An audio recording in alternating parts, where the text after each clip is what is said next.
Morning, everybody. I'd like to call to order the open meeting for Thursday, September 14th, 2023, and ask the Commission Secretary for information on today's agenda.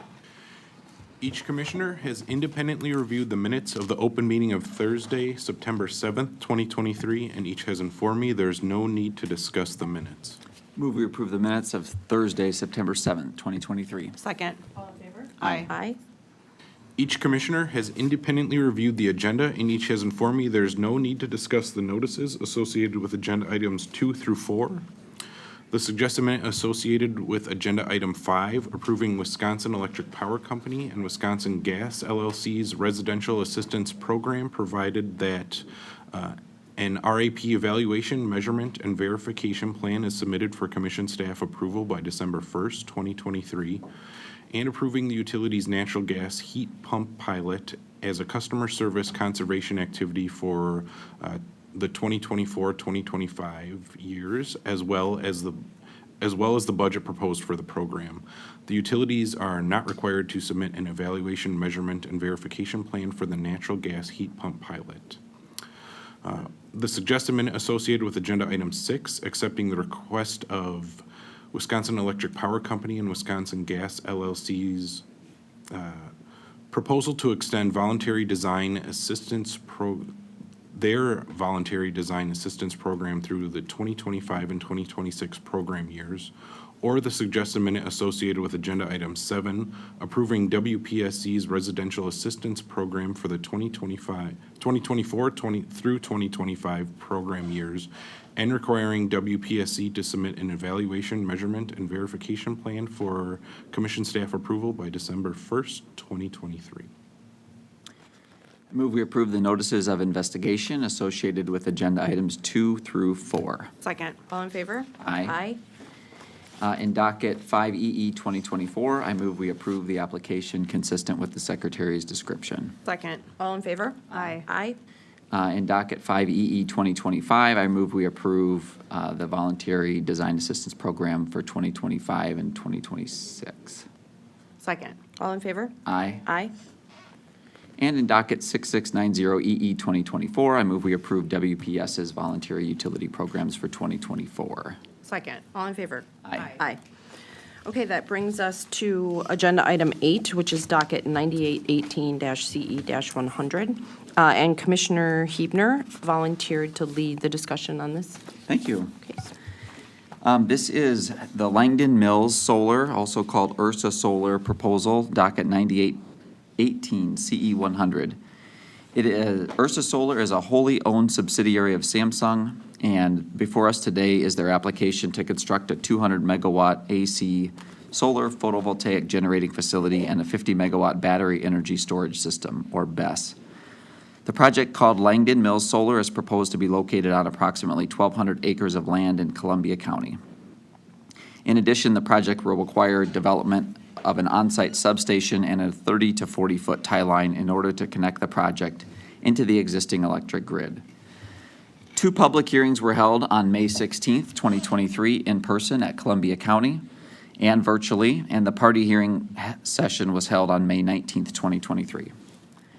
Public comments were received during review of the application, and we received nearly 150 individual written public comments during that period.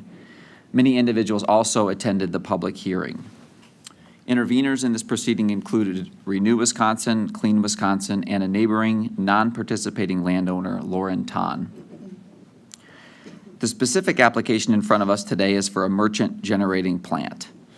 Under the CPCN statute, many requirements apply, but items related to need and economic factors may not be considered as part of our decision. For this proposal, our job is to consider whether the design and location is in the public interest, considering alternative locations, individual hardships, safety, reliability, and environmental factors.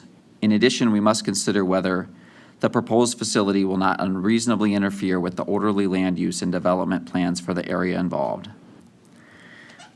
Before I go further, I wanted to quote one of the public commenters that showed up at the May 16th hearing in Cambria.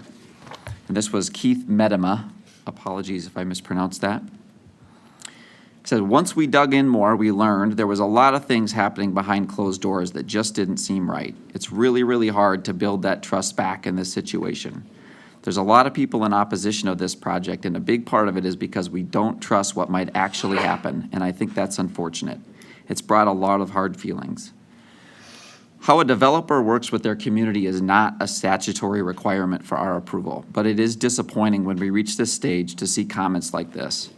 And I would strongly reiterate to developers working in Wisconsin how important it is to build relationships and work with local citizens. Please be transparent. This is a promising industry for the state of Wisconsin. Do not undermine its promise with poor engagement in our local communities. Today, I will be proposing numerous conditions that I think will better protect and serve the public interest. But looking at the statutory requirements this commission has for review of these facilities, with the conditions I'll describe, I will be supporting the project today. Overall, I believe the project does meet the statutory requirements. For instance, our state's energy priorities requirements for new electric generation has solar energy listed among the second highest on the list. There's a number of other public benefits. I thought that Dr. Paul Mathewson from Clean Wisconsin's analysis of the land use and the acreage related to solar output versus ethanol was a very good analysis. Benefits will also accrue to the local and state economy because of the shared revenue payments to the county and local governments, as well as local job creation, primarily during construction. In this case, we had an individual neighboring non-participating landowner who intervened to raise the issue that this project presents an undue individual hardship for her. In my view, there is an alternative, and we have a decision we'll make on that has been offered that could mitigate that individual hardship, which I will be supporting. I want to thank all the commenters, all the local residents who spoke in person in Cambria, everyone who provided their comments online. I want you to know you've been heard. We have a process to enable everyone to be heard multiple times. I thank you very much for your views on the project, and your passion for your homes and the land where you live is heard loudly and clearly. With that, Chair, do you have any other comments? I'll just reiterate a couple of the points that you made, and that is this case stands in stark contrast to the case that we discussed last week, and that's because of the work that gets done on the front end when you're developing a project. We take public comments and public input extraordinarily seriously. It is a built-in part of our process here, but at the end of the day, we are guided by what is in statute. And so I've said it a lot of times. In multiple situations, we have cases come before us where perhaps our personally held beliefs differ from the conclusion that we make as decision makers. And I think it's really important to keep that front and center, that we have a statutory framework that we have to work through, and we have to balance the evidence that has been provided in the official record. That is the only basis upon which we make these decisions. And so I also appreciate the input. I appreciate all of the time that not just Ms. Ton, but that other interveners and community members and developers and our staff, quite frankly, put into this case. I found the record to be complete. But there is a difference between evidence that's placed in the record that is based on actual data and facts and information that's put on the record that, while demonstrates very strongly held personal beliefs, if it doesn't have a tie to actual legal data that drives our decisions, then unfortunately that evidence or that information isn't afforded the same weight. So I look forward to the discussion, and I thank you for taking the lead, Commissioner Strand. I agree with the comments that both of you made. I don't really have anything other substantive to add, but thank you again, Commissioner Huber, for your work on this. Okay, so for those in our audience, the way that we proceed in these meetings is we have what's called a decision matrix. All of the parties have put their positions into this matrix, and we're going to just work through these issues one at a time. So the first two issues that we have in front of us are what's called uncontested, and that means that no party has indicated that they disagree throughout the evidence that we've been provided. And so we typically agree on those or put our votes to the secretary prior, and it's been noted that none of us need to discuss those uncontested items today. So that means that we move ahead to issue number 3. This issue is if approved, would the proposed project comply with Wisconsin statutes 196.491 sub 3D6 and not unreasonably interfere with the orderly land use and development plans for the area involved? You know, this was a really heated issue related to land use and ag land, rural character, growing food.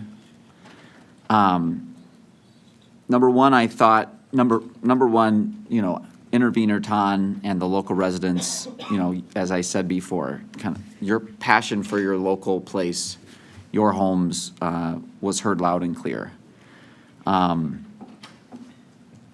I thought that Clean Wisconsin's witness, as I said before, describing the changes that have happened over the years, how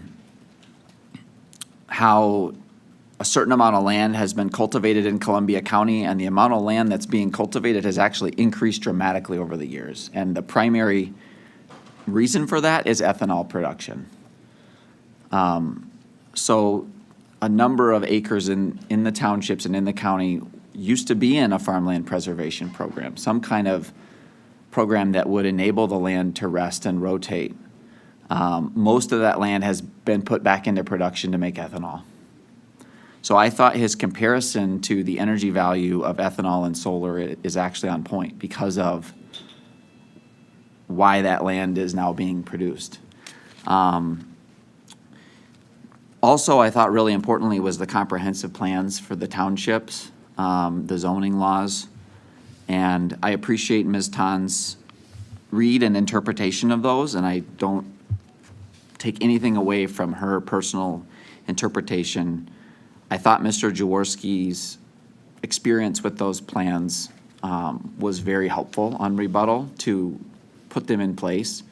I would really encourage, we can't order these towns to do anything, but your comprehensive plans are out of date. They need to be updated every 10 years, and I think that this would be the impetus to probably do that for those townships and maybe for the county.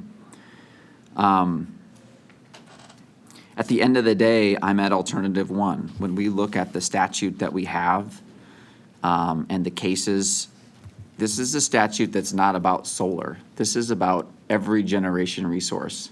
Coal power plants, natural gas, nuclear, all of those have negative impacts or could have negative impacts. So the statute is written related to unreasonably interference. And at the end of the day, I'm at alternative 1. I think that this is not unreasonable interference. Chair? I am as well, thank you. Okay. Issue 4 is also an uncontested item, so that moves us to issue 5. Is the design and location of the proposed project in the public interest, considering the siting criteria of Wisconsin statute 196.491 3D3, or should the commission modify the proposed siting areas? I'm gonna ask us to also see and take up item 7I at the same time. In particular because of the individual hardship component of our state statute. My conclusion is that based on the medical records provided by Ms. Ton, she does have an individual hardship that could be implicated by the project. And so I would, under 7I, be adopting a modified version of that condition. I thought the condition as worded was just a little bit vague from the sense of surrounding hillsides, but basically I would look, and the pictures that she provided and the topographic map is, you know, kind of, her view slopes up a hill. And so to me, putting the panels on the back side of that hill, not the side that faces her property so that there's no visual or sound impacts, but on the other side of that hill. Exhibit Zonner 2 had a map that talked about that. I don't know if that exactly aligns with my thinking to put them on the other side of the hill, but it may be close. So I would word it more as I guess I've just stated, to remove the panels that would be on the hill facing her property. So that's where I would be on 7I. So is it the blue shaded portion of Zonner Exhibit 2 that you're thinking, those 13,248? That's the number, yep. Yeah, I don't know what color it is. yeah. I think it's Green, Oh, it's maybe? green? Yeah. Okay. I think that does align and would basically mean all the panels, but like I said, I don't know that for sure. So my attempt would just be to get the panels off of her view so that glare and noise does not aggravate her health condition. Yeah, I was prepared to, and we've done this in cases, right? And this is why participation is so important, because it does impact decisions that we make. And I actually thought that proposal to move those panels, the 13,248, was a reasonable proposal. I don't know how it relates to the hill, Yeah. to the hillside. So are you thinking of modifying the alternative to specifically, what are you thinking? How are you thinking it should be worded? The way it's worded here is the applicant shall move the arrays and inverters from the surrounding hillsides near Ms. Tan's home. And I would just maybe be more specific and say that the arrays and inverters to the south and east of her home, to the extent that they are on the slope of that hill facing her property. Okay. And what were your thoughts on moving 9 to 16? Coming back to issue 5, I didn't have any other primary or alternates that I would exclude. Okay. And so I didn't want to be prescriptive. As I Yeah. kind of ran the math, this was about 3% of the megawatts. Depending on when this project ultimately gets built, it could be the case that the panels they select might be more efficient, Yeah. that you wouldn't even need any of the alternates anyway, or that the layout could slightly change in another way that would not have us dictate kind of which alternative to pick. Yeah. Okay, okay. And I agree with you there, Okay. especially as it relates to swapping out 9 for 16. Sometimes it starts to feel like we're squeezing a water balloon, and even though you're moving the water from one part of the balloon, you're actually transferring it to a different part. And that particular swap with 9 and 16 all you're doing is you are inserting a landowner into the same exact position. Yep, Yeah, okay, yep. okay. Okay, Commissioner Strand? So, thank you. I agree that we don't want to be overly prescriptive and that 16 is a much smaller area and array than 9. So I'm supportive of having a direction to not install them on the parts Yeah. on the south and east where it will, potentially slope towards Ms. Tan's residence. But I agree that we should probably try to keep the wording flexible enough to not direct where they have to go instead, if that makes sense. Kind of keep their options open, but be clear about where we don't want them to be. Yep, okay. Yeah. I can support that. Cindy? Okay. So I think that takes care of 7I. Let's just go back and confirm on 5 then. That would put me on 5 at alternative 2. However, there's no other primary alternates that I would exclude. So it'd be alternative 2 with the 7I modification being the only one. And just, if you, let me just make sure I have your 7I wording correctly. One moment. Yep. I have, 7I would read.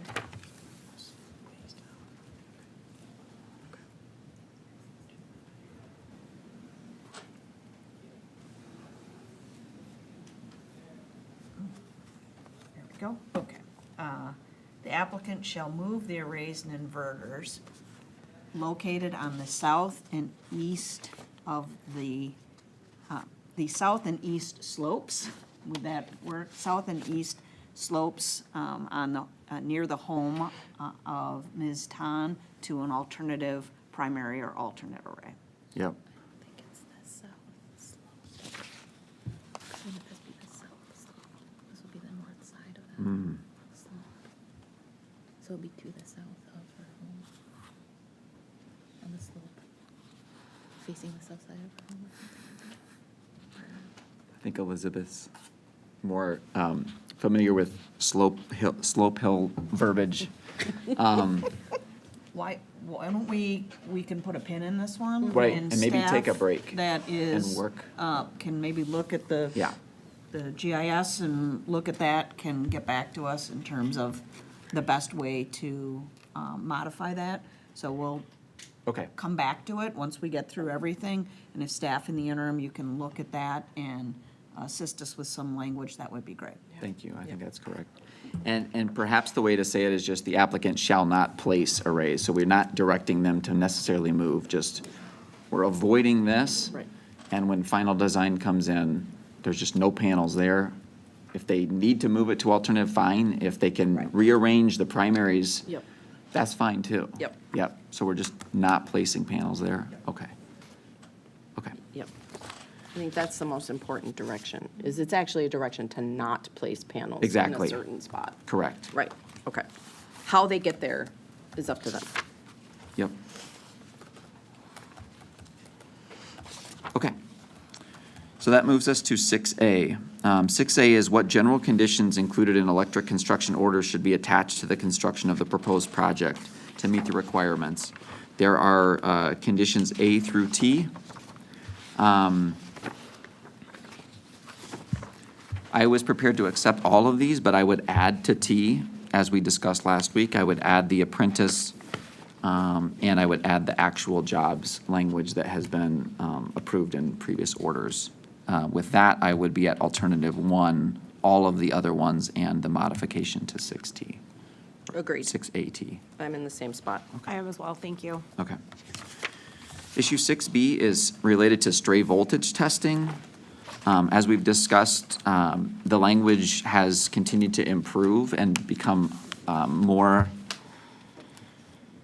consistent, and we did have in testimony one language, but then on the stand, our witness, Jeff Kitzenbull, provided updated language that was consistent with how we've been approving this most recently. So I would be at alternative 2 to include the alternative language of project facilities and before any solar energy system construction activity that may interfere with the testing commences. Agreed. I'm in the I same was there as well, thank you. Okay.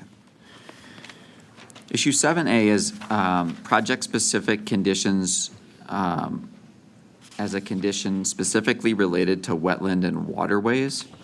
The applicant had an alternative addition of the words "where practicable." As I read that bullet, leave existing vegetative buffers in place where practicable, I see that in what's written in 7A. So I agree with the sentiment, but I think we've actually captured it and don't need to change that. So I was at alt 1. Yeah, I'm okay with the change, but I think we got it, so. Yep, I agree. Having the term where practicable makes sense, Yep, yes. Agreed, thank you. okay. And then we would approve all the other ones. So you're at alt 1, Chair? Okay. Okay, issue 7B is Another project-specific condition, and this is shall the applicant avoid construction work in suitable upland nesting habitat for a special concern herptol, and that's between May 20th and October 15th, or install and maintain exclusion fencing before that period would come in. I'm at alternative 1. I would accept this. I am as well, alternative 1. I am too, thank you. The next project-specific condition is related to a stormwater pollution prevention plan, especially during winter conditions, and I think this is a good addition, so I'm at alternative 1. I am as well.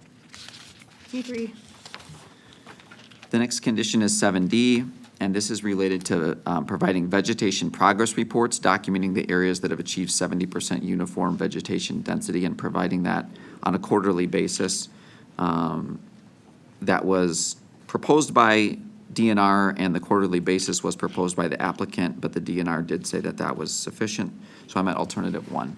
I am as well. I think this is a good addition. I agree. Okay, issue 70 is shall the applicant provide final detailed engineering plans for the project, including final designs and equipment plan for both solar and BESS? And I'm at alternative 1. I am as well. I am as well, thank you. Condition 7F is related to battery energy storage system. The original language was following good utility practice. The updated language we've been using is to follow best industry safety practices, and that's where I am at alternative 2, to use best industry safety practice. Agreed. I'm in the same spot. I'm there as well. Thank you to the staff for continuing to work out this phrasing on this issue. Before you arrived, we had numerous other conditions that are now standard that we were working exactly those things on. But yes, it's it's a continuous improvement is really what it is. Yep. The next is related to MISO definitive planning phase studies and facility studies, and I'm at alternative 1. I am as well. I am too, thank you. The next condition is authorizing up to a maximum or no greater than 200 megawatts for the solar PV generation and no greater than 50 megawatts for the battery. 50 megawatts / 200 megawatt hours for the battery. I'm at alternative 1. I am as well. Okay. I am as well. Okay, we covered 7I. I think we'll just take a break and come back to that final language and keep going. Yes. Because I've got a handout. Yeah. 7J, are there any other project-specific conditions or modifications? Yes, I have a handout with 3 conditions on it. All 3 of these are things that we approved last week with Elk Creek, but I've also approved many times before. It just wasn't in front of us right now.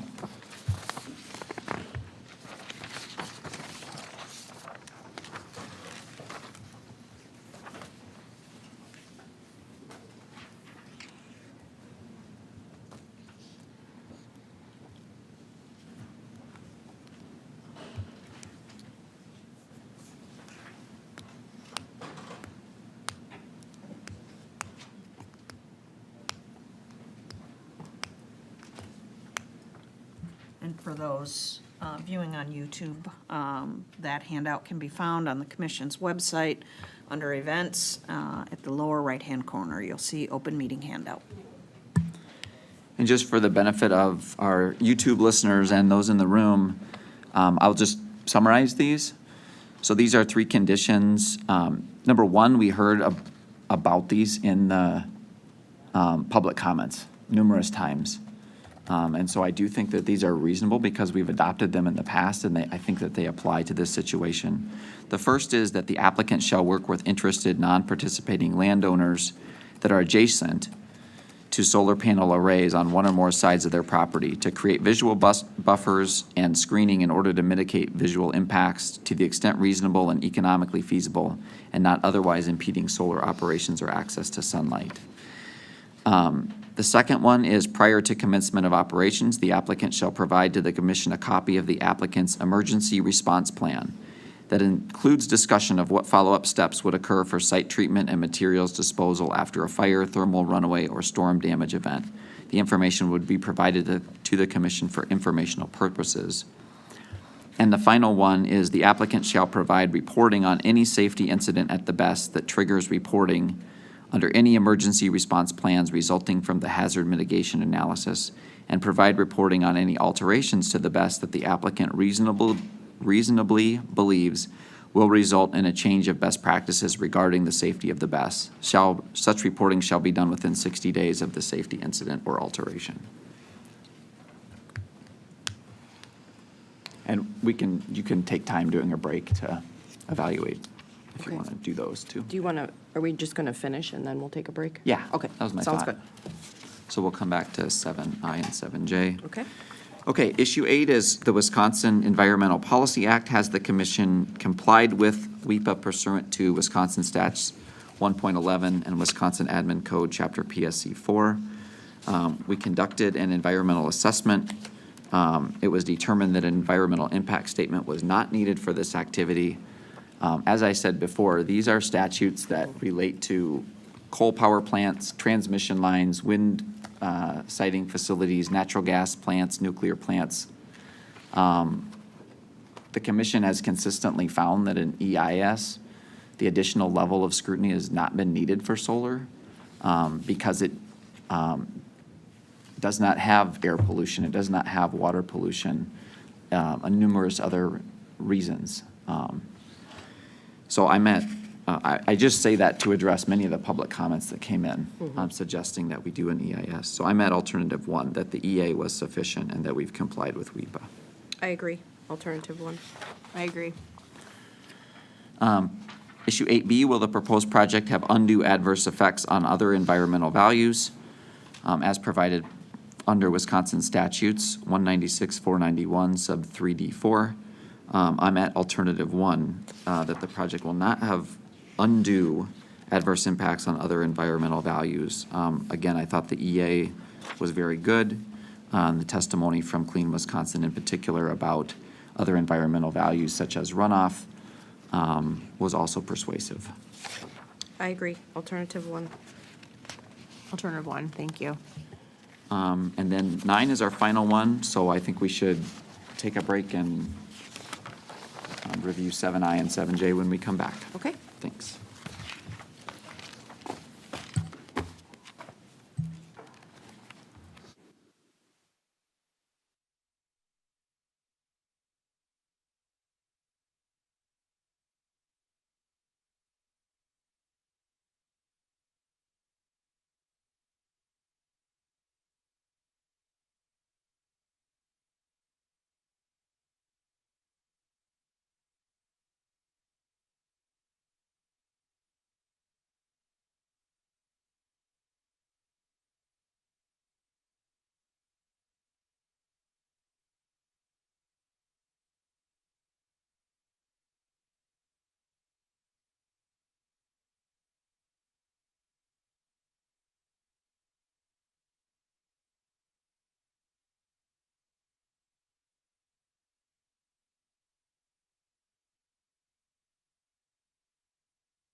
Okay, we're back.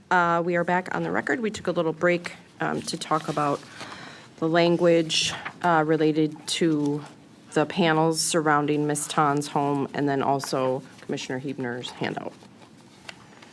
Just on the first issue, in looking at the maps and discussing with commission staff, we would propose for your consideration that 7I, which would then also modify the primary and alternate raise condition, read, preclude the use of arrays and inverters in Array 9 to the south and east of Ms. Tan's home to the extent they are on a hill slope that faces her property.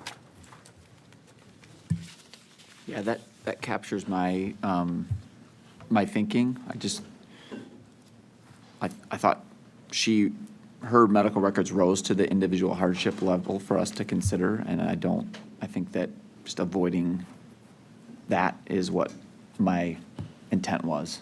Yep, I agree, and I think that proposed language does exactly what at least I was intending. Yep. So I can accept that. I agree. Okay. Then on issue 7J, the handout and the 3 conditions. Yep, so my only preliminary concern was whether or not the applicant had the ability to know that this was coming, right? And my understanding is that, as it relates to the first proposed condition, that they have previously committed to doing this in response to data request 3.2, and then the 2 others as well. So I'm comfortable with your handout, and I don't have any proposed modifications. Okay. I'm comfortable with it as well. I think they make the CPCN better, and I think they directly address, to your point, a lot of the comments that were raised during that period. So thank you for adding these. Yes, thank you. Okay. Do we have any other outstanding I issues? think just the final. Yep. So the final issue is should the commission grant a CPCN? I would be at alternative 2, and that would be the commission granting the CPCN for the proposed projects with the conditions that we described today. Agreed, I'm also at alt 2. I am as well. Thank you, Commissioner Hebner, for your great work on this one. Yes, thank you, Commissioner. So I would move in docket 9818 CE 100 that we do approve the CPCN with the discussion, with the conditions as discussed per our discussion today. Second. All in favor? Aye. Aye. Okay, that concludes our official business for today. Our next open meeting is scheduled for Thursday, September 21st, 2023 at 10:30 a.m. I move that we stand adjourned till Thursday, September 21st. Second. All in favor? Aye. Aye.